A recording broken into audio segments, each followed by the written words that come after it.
ওবায়দুল কাদেরের অবস্থান সম্পর্কে সরকারের কাছে কোনো তথ্য ছিল না, বললেন স্বরাষ্ট্র উপদেষ্টা।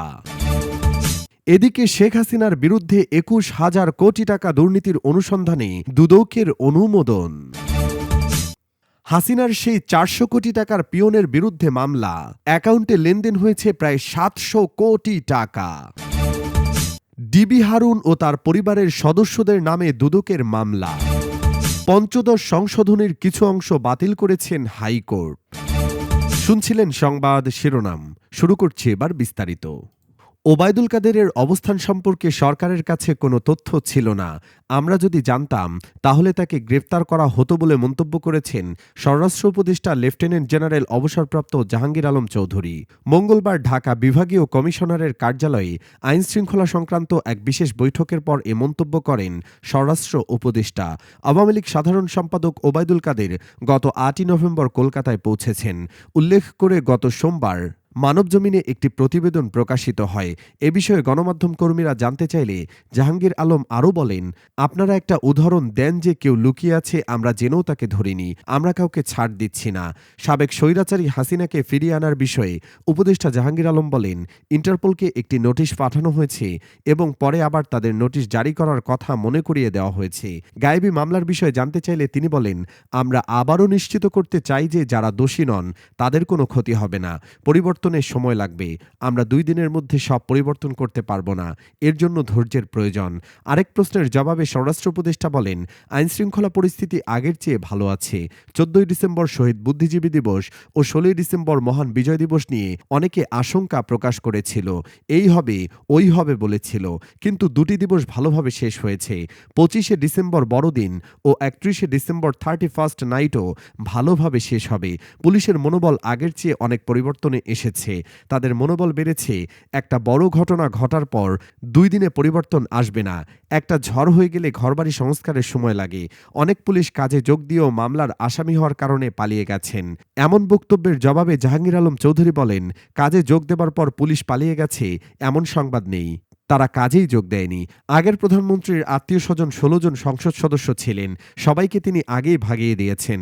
এখানেও এমন কিছু ঘটেছে, যেসব পুলিশ সদস্য পালিয়ে আছে তারা অপরাধী, তাদের যেখানেই পাওয়া যাবে ধরা হবে, খবর দিতে পারলে অপরাধীদের ধরা হবে। উল্লেখ্য, মানবজমিনের এই প্রতিবেদন প্রকাশিত হওয়ার পরে সাবেক সেতুমন্ত্রী ও আওয়ামী লীগ সাধারণ সম্পাদক স্বৈরাচার ওবায়দুল কাদের কিভাবে দেশ ছেড়ে গেলেন তা জানতে চেয়েছেন আন্তর্জাতিক অপরাধ ট্রাইব্যুনাল। পুলিশের মহাপরিদর্শককে ১৫ দিনের মধ্যে এ ব্যাখ্যা দিতে বলা হয়েছে। মঙ্গলবার আন্তর্জাতিক অপরাধ ট্রাইব্যুনালে গণহত্যাসহ মানবতাবিরোধী অপরাধ সংগঠনের অভিযোগে দায়ের করা মামলার শুনানি শেষে চিফ প্রসিকিউটর মোহাম্মদ তাজুল ইসলাম একথা বলেন। শেখ হাসিনার বিরুদ্ধে ২১,০০০ কোটি টাকার দুর্নীতির অনুসন্ধানে দুদকের অনুমোদন।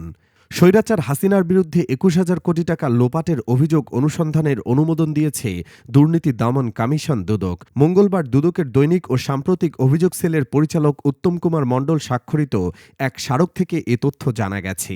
এদিকে স্বৈরাচার হাসিনা ও তার পরিবারের সদস্যরা মিলে রূপপুর পারমাণবিক বিদ্যুৎ কেন্দ্র থেকে ৫০০ কোটি ডলারের বেশি বা প্রায় ৫৯,০০০ কোটি টাকা লোপাটসহ বিভিন্ন প্রকল্পে ৮০,০০০ কোটি টাকা লোপাট করেছেন বলে অভিযোগ আছে। তা যাচাই বাছাই শেষে অনুসন্ধানের সিদ্ধান্ত নিয়েছে দুর্নীতি দমন কমিশন। মঙ্গলবার ১৭ ডিসেম্বর এ বিষয়ে সিদ্ধান্ত নেওয়া হয়। অভিযোগ অনুযায়ী গণ অভ্যুত্থানে ক্ষমতাচ্যুত সাবেক স্বৈরাচারী হাসিনা ও তার ছেলে সজীব ওয়াজেদ জয় ও ভাগ্নি টিউলিপ সিদ্দিক মালয়েশিয়ার ব্যাংকের মাধ্যমে রূপপুর পারমাণবিক বিদ্যুৎ কেন্দ্র আরএনপিপি থেকে ৫ বিলিয়ন, যা বাংলাদেশি মুদ্রায় প্রায় ৬০,০০০ কোটি টাকা লোপাট করেছেন। এছাড়া তারা আশ্রয়ণসহ অন্যান্য প্রকল্পের দুর্নীতি করেছেন। সে সংক্রান্ত অভিযোগও আমলে নিয়ে অনুসন্ধানের সিদ্ধান্ত নেওয়া হয়েছে। স্বৈরাচার হাসিনার সেই ৪০০ কোটি টাকার পিয়নের বিরুদ্ধে মামলা। ৪০০ নয়, তার অ্যাকাউন্টে লেনদেন হয়েছে ৭০০ কোটি টাকার। অবৈধ সম্পদ অর্জনের অভিযোগে সাবেক স্বৈরাচারী হাসিনার সেই আলোচিত ৪০০ কোটি টাকার মালিক ব্যক্তিগত সহকারী পিয়ন মোহাম্মদ জাহাঙ্গীর আলম ও তার স্ত্রী কামরুন নাহারের নামে মামলা দায়ের করেছেন দুর্নীতি দমন কমিশন দুদক। মঙ্গলবার দুদকের ঢাকা সমন্বিত জেলা কার্যালয়ে মামলাগুলো দায়ের করা হয়। দুদকের মহাপরিচালক আক্তার হোসেন সাংবাদিকদের বিষয়টি নিশ্চিত করেছেন। মামলার এজাহার সূত্রে জানা যায়, আসামি জাহাঙ্গীর আলম স্থাবর ও অস্থাবর মিলিয়ে ১৮ কোটি ২৯,১০,৮৮২ টাকার জ্ঞাত আয় বহির্ভূত সম্পদ অর্জন করেছেন। জ্ঞাত আয় বহির্ভূত সম্পদ অর্জন করায় তিনি এবং তার মালিকানাধীন বিভিন্ন প্রতিষ্ঠানের নামে অবৈধ উপায়ে অর্জিত অর্থ ভোগ করার লক্ষ্যে ৮টি ব্যাংকের ২৩টি হিসেবে সর্বমোট ৬২,৬৫,১৮,১০৭ টাকা জমা ক্রেডিট এবং জমাকৃত এই অর্থ বিভিন্ন মাধ্যমে উত্তোলন বা স্থানান্তর করে শাস্তিযোগ্য অপরাধ করেন। অনুসন্ধানে দেখা যায় মোহাম্মদ জাহাঙ্গীর আলম উপরোক্ত অবৈধ সম্পদ অর্জনের মাধ্যমে তার নিজ নামীয় বা তার বিভিন্ন ব্যবসায়িক প্রতিষ্ঠানের নামে বিভিন্ন ব্যাংকের হিসাব খুলেছেন।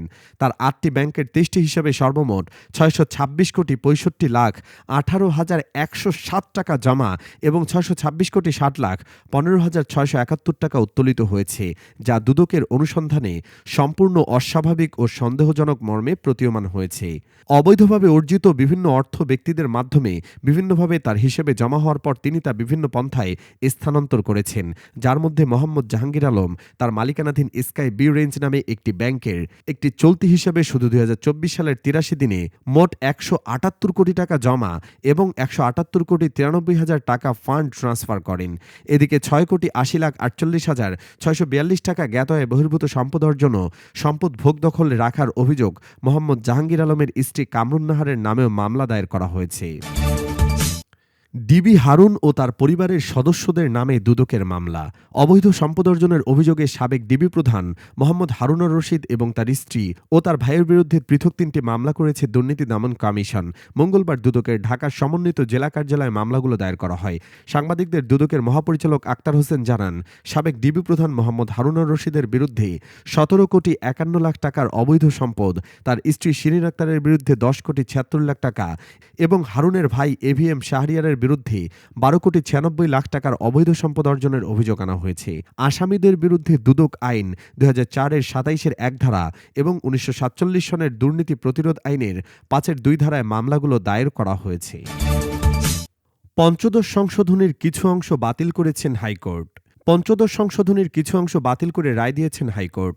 এতে দলীয় সরকারের অধীনে সংসদ নির্বাচনে যে বিধান করা হয়েছিল সেটি অবৈধ হয়ে গেছে। আদালতের এই রায়ে জাতীয় সংসদ নির্বাচনে তত্ত্বাবধায়ক সরকার ব্যবস্থা ফেরানোর পথ সুগম হয়েছে বলে জানিয়েছেন সংশ্লিষ্ট আইনজীবীরা।